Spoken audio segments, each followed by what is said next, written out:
Peggy 18.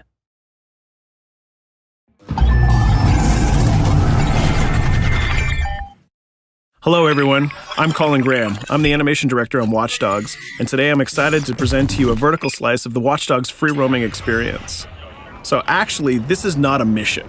Everything we're going to showcase today is completely systemic, and we're free to do as we please. We start off in the wards, the low-income district of our interpretation of Chicago. When creating the world of Watchdogs, we wanted to stay true to the city and give a unique flavor to each and every neighborhood, not only in terms of the architecture, but also in terms of the people that you'll encounter and what is happening in their day-to-day lives. In the wards, you'll see working-class citizens, rusty cars, gang members, abandoned houses, and low-grade pawn shops. It's really not the kind of place that you're going to want to be alone after dark. Nowadays, modern cities are increasingly managed by software, controlling traffic lights, electricity grids, and surveillance systems. In our version of Chicago, this management software is called CTOS, or the Central Operating System. The CTOS controls everything in the city, and it was created by the Bloom Corporation. Since the CTOS has been installed in Chicago, people get to work faster, the crime rate is dropped, and the communication networks are now more accessible and stable than they ever were before. It goes without saying that if everything is connected, somebody able to take over the system would be extremely powerful. At this point in the game, we don't have control over this district's CTOS system. The icons that you see over people's head mean that we cannot hack into their mobile devices at the moment. We need to find the CTOS control center, install a backdoor virus into the system to take control over all of the infrastructure in this district. There it is, the CTOS control center.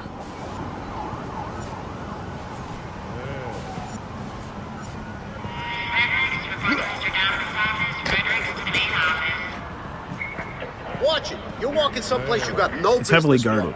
Let's see if we can find the server access codes from a distance. With cameras, we can explore restricted areas without being spotted, tag different guards, and access details on their lives. What the hell is she doing with that weasel motherfucker? It seems that Bloom employees all have a sort of shady past. There it is, the access code to the server room. Unfortunately, we can't access the server via the cameras. We need to sneak inside. One thing that was really important to us when we designed Watchdogs was to fully support different player styles. Every situation in the game can be tackled the way the player sees fit. In this situation, we can go all out guns blazing, completely stealth without the guards ever seeing us, or we can hack from a distance without ever setting foot inside the restricted area. Let's hack this forklift. Aiden can use the environment to distract and lure guards. Pretty much anything you hack has multiple functions. So, for example, you could use this forklift to access the roof, or you could use it to create cover. Hacking in Watchdogs is all about player expression. Let's set an improvised explosive device so we can hack it a little bit later.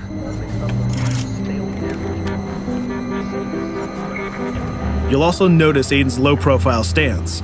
This indicates when the guards are unaware of our presence. We'll try to reach the upper level of the building to see if we can gain a vantage point over our opponents. Everything in the environment can be hacked, so we're going to make some dynamic cover.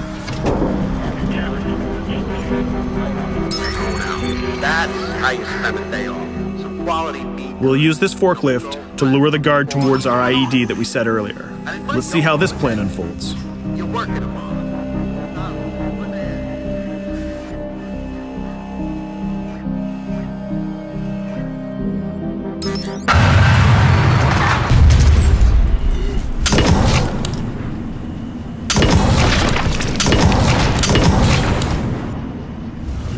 What you just saw is called focus. It represents Aiden's analysis capabilities and his quick reflexes. This gives the player more time to combine core game mechanics together, such as shooting, hacking, and driving, in order to handle more complicated situations.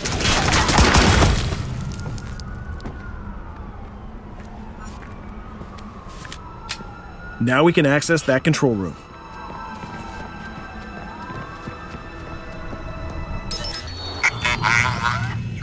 Drop 2, 5.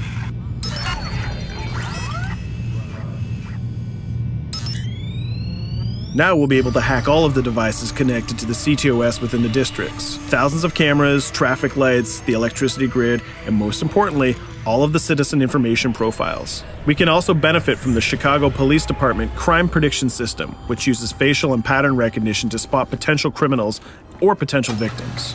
Since this is a pretty rough neighborhood, I'm pretty sure we're going to stumble on some suspected criminal activity pretty soon. And there it is. The system just pushed an alert of a potential crime. We can see the system trying to triangulate the location on our minimap. Take note, this isn't a mission. This can happen anywhere at any time. We've just spotted a potential victim. It's always up to the player if he wants to investigate or not, to take action or not. So let's see how this turns out. Yeah, you're right. Could I just...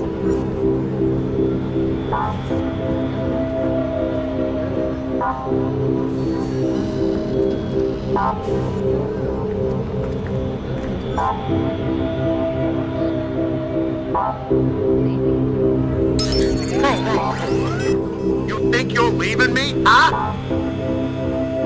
Jesus, I told you to stay away from me! You belong to me now. Get it? You better leave or I'll call the cops! I'll fucking kill you, goddammit! Get off! Yo! That was close. Good thing that we intervened. We managed to prevent the crime, but we triggered a chase. From here, the criminal's behavior is unpredictable. He can try to get away, shoot back at us, surrender, or call for backup.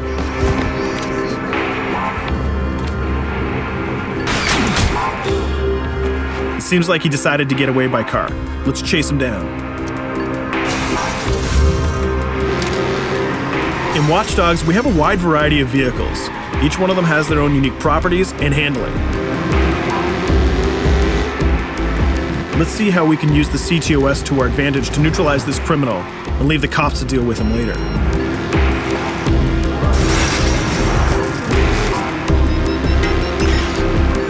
The chase stops right here. Using the blockers usually reserved for the cops during interventions, we managed to stop this criminal without killing him. This gives us a reputation bonus. This system is at the core of the Watchdogs experience. Depending on how we handle different situations in the game, the media and the citizens will have a different perception of our hero, whether he is a true vigilante or a reckless criminal. This will have repercussions throughout the game. Now, let's head for the Loop, the historical district of Chicago, where you're going to find the most iconic buildings in the city.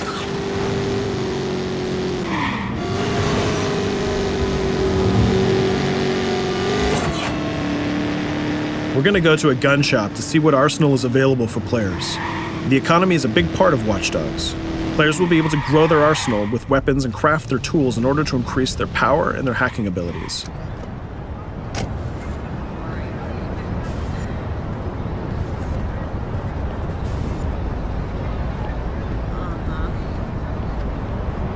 No, it's okay.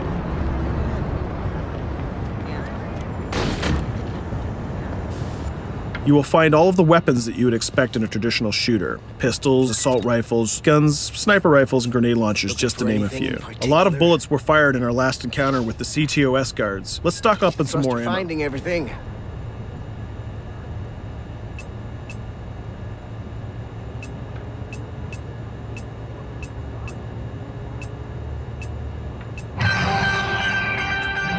As we mentioned earlier, the media keep track of your actions and the citizens are going to react according to the perception that they have of you. Here, the media is reporting a crime in which you are the #1 suspect. The gun shop owner recognized you and decided to trigger a silent alarm to notify the police. Copy that. Possible wanted suspect presumed armed and dangerous. Police are now trying to locate the source of the threat using the surveillance system in the city, represented by the yellow circles on the minimap. Come in, ps4.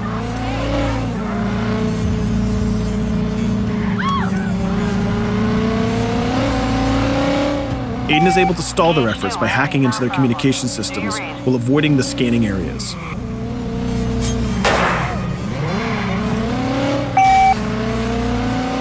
PH units, do you copy? Repeat, squad to all PH units. Once they've lost our trail, we can go back to our activities.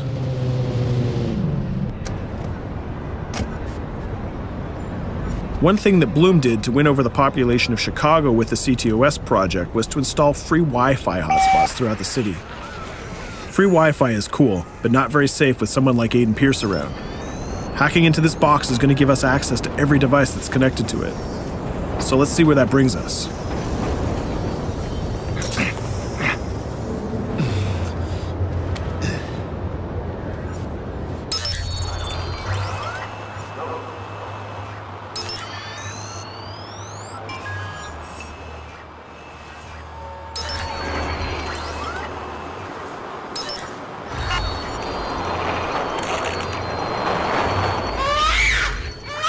We just hacked into the webcam of a laptop. It seems that we're in the apartment of a mother and we can hear her baby crying in the background.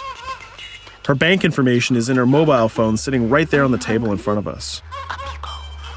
It's totally up to the player whether we decide to steal it or not.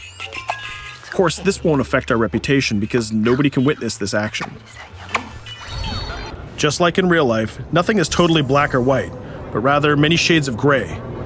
This is exactly the situation where we want the player to question his own morality. Let's go withdraw that money. If you think that you're alone, think again. Aiden is not the only hacker in town. Someone's trying to install a backdoor virus on Aiden's phone in order to steal a portion of the information that he's gathered through the game so far. First, we're gonna have to reach the area where the signal is coming from.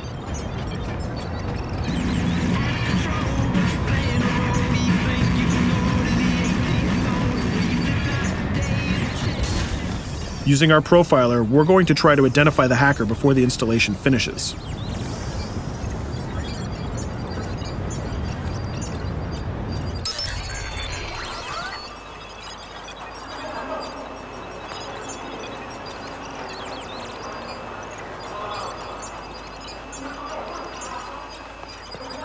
There he is.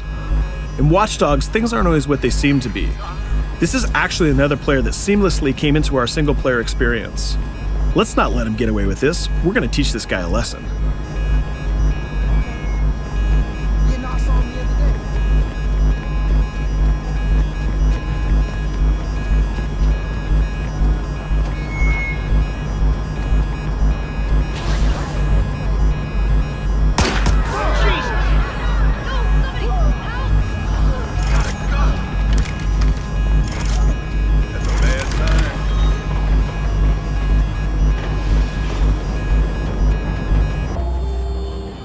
We stopped the hack, but the hacker managed to get away.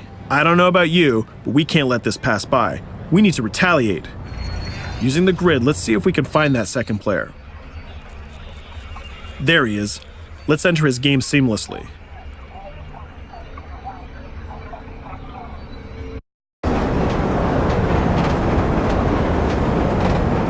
The second player is not yet aware of our presence. If we act carefully, he might think that we're one of the many NPCs in the city.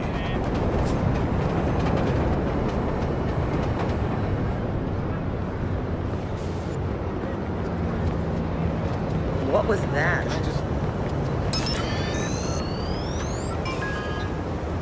So let's find a place to hide and start hacking. What's going on?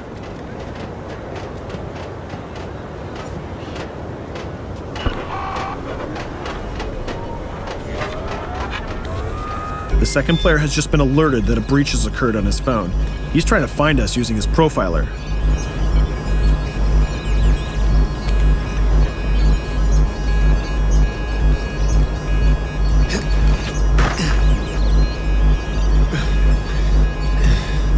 He's dangerously close. Let's hide in the car. We're spotted. Let's get out of there.